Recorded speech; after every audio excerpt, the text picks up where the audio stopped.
시편 119편 1절부터 8절까지 말씀을 보겠습니다. 150편 중에서 가장 긴 시편입니다.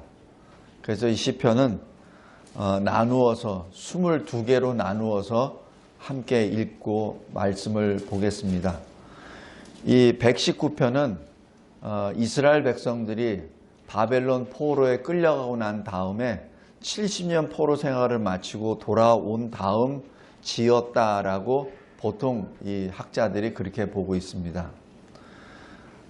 포로로 끌려갈 때 하나님의 영광이 성전에서 사라져버리고 성전이 처참하게 무너지고 하나님의 백성들은 노예로 끌려갑니다. 짐승까지 끌려가고 왕은 처참하게 두 눈이 뽑혀나가고 쇠사슬에 묶여서 끌려갑니다.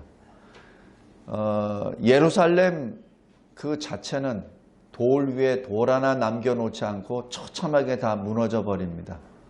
그뿐만 아닙니다. 바벨론의 느부갓네살 왕이 그 예루살렘 성에 그래도 빈천한 자들 몇 명을 남겨놓고 그리고 예루살렘에 그래도 다스릴 만한 자를 몇 명 남겨놓고 떠납니다. 그런데 아주 비참한 것은 예루살렘에 남아있는 그 몇몇 지도자들이 서로 싸워요. 서로 싸우고 서로 죽이고 한 일파는 암몬으로 도망가고 또 한 일파는 애굽으로 도망가서 사실 이 예루살렘에는 바벨론에 의해서 다 사라진 것 말고도 스스로 자멸하여 다 흩어져 버립니다. 이것이 멸망국의 모습입니다. 멸망하는 나라는 외부의 침략에 의해서 멸망당하는 것이 아니라 내부에서 분열이 일어나 사실 망하게 됩니다.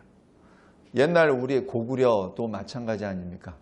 고구려가 명하는 것은 주위에 중국의 힘이 강해서 간 것이 아니라 고구려 자체의 분란에 의해서 멸망합니다.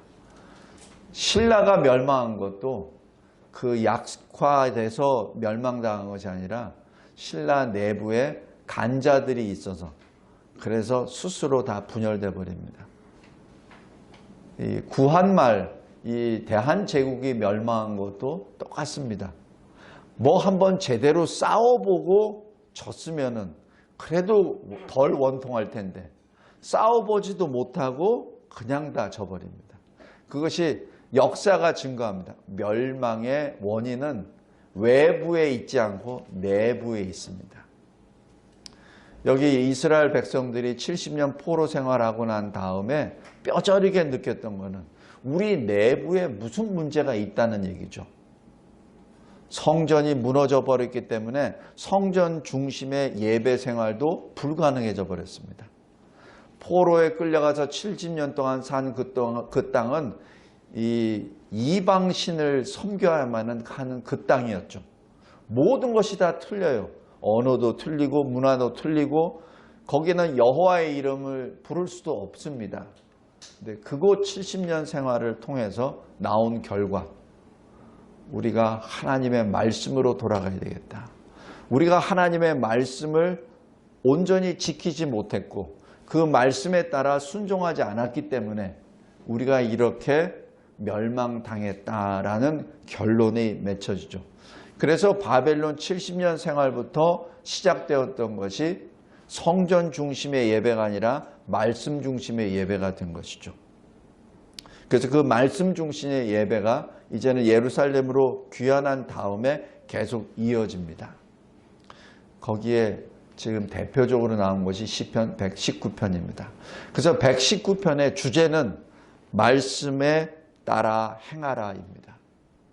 여러 가지 말로 율례를 따라 행하라, 율례를 지켜라, 법도를 지켜라, 주의 도를 따라라 하는 것이 이 시편 119편 전체가 들어가고 이 히브리 단어 22개 단어를 하나씩 다 포함해서 첫 번째는 첫 단어 알레프를 통해서 1절부터 8절까지 들어갑니다. 그리고 9절부터 16절까지는 그 두 번째 그 단어가 들어갑니다. 그래서 맨 나중에 단어까지 해서 176개까지 들어가죠. 지금 얼마나 이스라엘 백성들이 마음에 그것이 우리말로 하면 한이 돼요. 아예 이 시편 자체를 그렇게 기록하고 잊지 말자. 하나님의 말씀을 우리는 반드시 지켜야 된다. 잊지 말자. 바벨론의 포로 생활 70년 잊지 말자. 그러면서 대대자자손손 읽으라고 시편 119편을 기록하였습니다. 자, 그러면 1절부터 다시 보겠습니다. 행위가 온전하여 여호와의 율법을 따라 행하는 자들은 복이 있다라고 기록합니다. 여기서 복은 내가 쟁취한 것이 아니라 받는 거라고 했습니다. 내가 거저 받는 것. 이 복이라고 하는 것은 어떤 것과 직결하냐면 구원하고 직결이 됩니다. 행위가 온전하고 율법을 따라 지키는 자, 행하는 자는 구원을 받는다라는 그 사실입니다. 여기서 행위가 온전하다라는 것이 무엇입니까? 어떻게 행위가 온전한지 어떻게 알죠? 바로 율법입니다. 그 율법이 행위가 옳은지 그른지를 분별하는 기준이 되기 때문에 그렇습니다. 그 기준이 온전히 그 기준에 맞춰서 내가 행했을 때 그때 우리는 구원을 받는다라는 뜻이죠. 근데 그 기준이 무엇입니까? 바로 하나님의 말씀이라는 뜻이죠. 그 다음에 그 말씀은 단지 우리에게 그냥 주시는 단어가 아니라 단어의 나열이 아니라 2절입니다. 여호와의 증거라고 기록합니다. 하나님이 우리에게 주신 말씀 자체는 우리에게 주시는 증거다라는 얘기죠. 여기서 이 원어적으로 얘기하면은 이 증거라는 단어와 우리가 보통 간증한다고 얘기하죠. 테스티모니. 이 간증한 단어와 같은 단어입니다. 그래서 여호와의 증거란 하나님이 간증하신다는 얘기입니다. 하나님이 간증하신다. 하나님이 증언하신다. 증거하신다는 얘기죠. 바로 말씀은 그냥 우리에게 주시는 이 지키기 어려운 그러한 단어의 나열이 아니라 하나님이 영원하신 하나님이 우리에게 주시는 간증문이라는 얘기죠. 그래서 하나님이 주시는 그 증거를 우리가 전심을 하여 구하여야 된다라는 말씀입니다. 그 결과 3절이 뭐죠? 내 기준이 하나님 편에 있기 때문에 나는 불의를 행하지 않는다라는 얘기죠. 그 기준이 하나님의 말씀이기에 나는 하나님의 길을 따라간다는 말씀입니다. 그 결과 6절에 보십시오. 부끄럽지 아니합니다. 이 부끄럽다는 얘기는 수치입니다. 이 수치는 죄인의 세 가지 특징의 한 가지입니다. 창세기 3장에 아담이 범죄하고 난 다음 제1번 나타난 것이 무엇이죠? 수치입니다. 그래서 나뭇잎을 떼서 자기 몸을 가리죠. 두 번째 죄인의 특징은 하나님을 피합니다. 하나님께서 오실 때 숨어버리죠. 세 번째 죄인의 특징은 남 탓입니다. 하나님 앞에 엎드려 하나님 잘못했습니다가 아니라 아담은 하와에게, 하와는 뱀에게 탓을 돌립니다. 그리고 그 탓의 궁극적인 타겟은 하나님입니다. 하나님이 여자를 만들어서 나에게 인도하셨기에 그런 죄를. 여자는 뭐죠? 하나님이 만드신 뱀 때문에 내가 범죄했습니다. 하나님을 원망하게 되죠. 이것이 죄인의 전형적인 모습입니다. 여기서 여기 6절에 내가 더 이상 부끄럽지 않겠습니다라는 얘기는 그 근거는 뭐죠? 하나님이 주신 말씀을 내가 지킬 때 나는 수치가 없습니다라는 고백입니다. 그래서 7절에 보십시오. 나는 감사할 것입니다. 구원받은 자가 새 노래로 부르는 것이 감사 찬송입니다. 감사는 아무나 하는 것이 아니라고 했죠. 립 서비스도 아니고 내가 감사한다는 얘기는 내가 하나님으로부터 은혜를 받았기에 그 은혜의 선물 내가 구원을 받았기에 내가 토해내는 것은 내 영이 토해내는 것은 내 영이 토해낸다는 것은 하나님이 나에게 은혜의 빛을 주셨기에 내가 반사시키는 것 내가 반사되는 것은 감사 찬송입니다. 그래서 7절에 감사합니다. 어떻게? 정직한 마음으로. 립 서비스가 아니라 내 마음으로 내 영으로 하나님께 감사한다는 얘기죠. 그 다음에 8절 보십시오. 나를 아주 버리지 마옵소서. 이 말씀 뜻은 하나님을 못 믿으니까 하나님이 조금만 내가 뭐 하면은 나를 버리실지도 몰라 라는 불안감 때문에 하나님 저 버리지 마주세요 이거 얘기하는 게 아니라 하나님이 늘 나를 구원하시고 나를 붙잡고 계신다는 걸 확신하기에 내가 기도하는 겁니다. 제가 어린이 예배 때도 말씀드렸는데 하온아 배고플 때 하온이 아빠 엄마 찾지? 그 찾는 이유는 하온이가 엄마 아빠를 못 믿어서 찾는 거 아닙니다.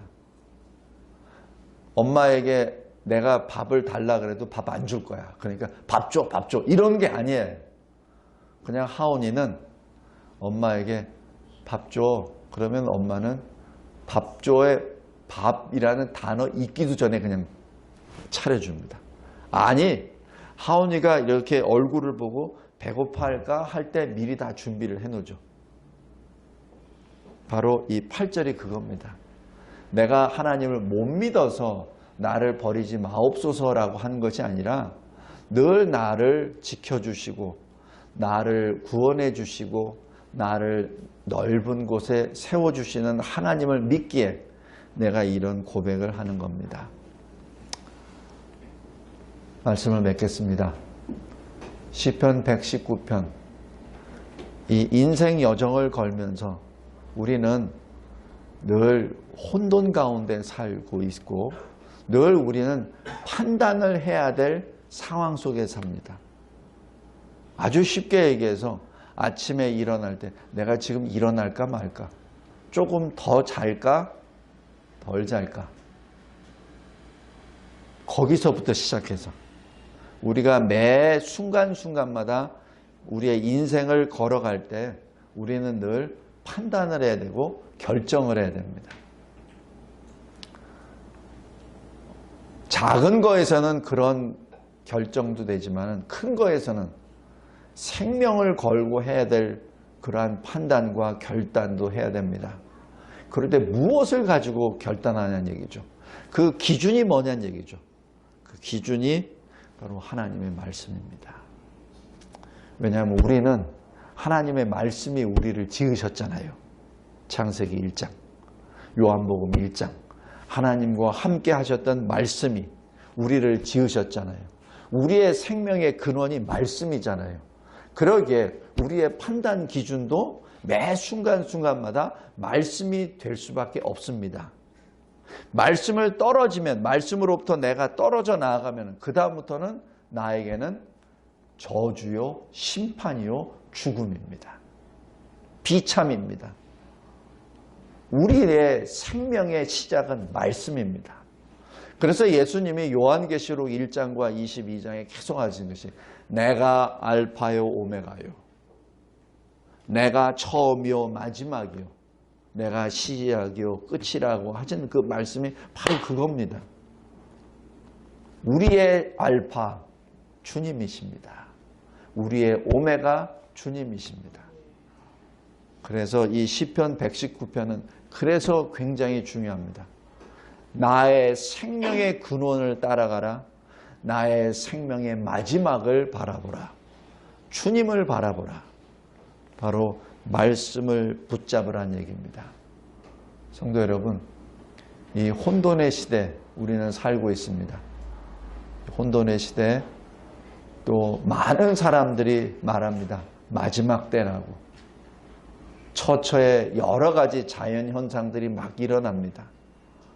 전쟁의 소식도 많이 일어납니다. 지금 우리는 마지막 때에 살고 있는데 마지막 때 하나님이 서 계시는 그쪽을 향하여 걸어갑시다. 그것이 우리가 복받았다는 뜻이요, 우리가 구원을 받았다는 뜻입니다. 기도하겠습니다. 하나님 아버지, 감사하고 감사합니다.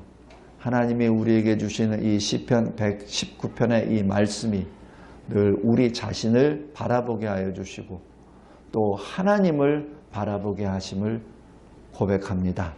하나님, 세상이 어떻게 혼돈 그리고 흔들린다 하더라도 흔들리지 아니하시고 영원하신 신실하신 하나님만을 바라보며 특별히 하나님의 입에서 우리를 위하여 주시는 그 말씀에 따라 생각하고 말하고 행동으로 옮김으로 항상 하나님 편에 서 있는, 항상 기뻐하고 범사에 감사하고 쉬지 않고 기도하는 거룩한 주의 백성 되게 하옵소서. 예수 그리스도의 이름으로 기도드리옵나이다. 아멘.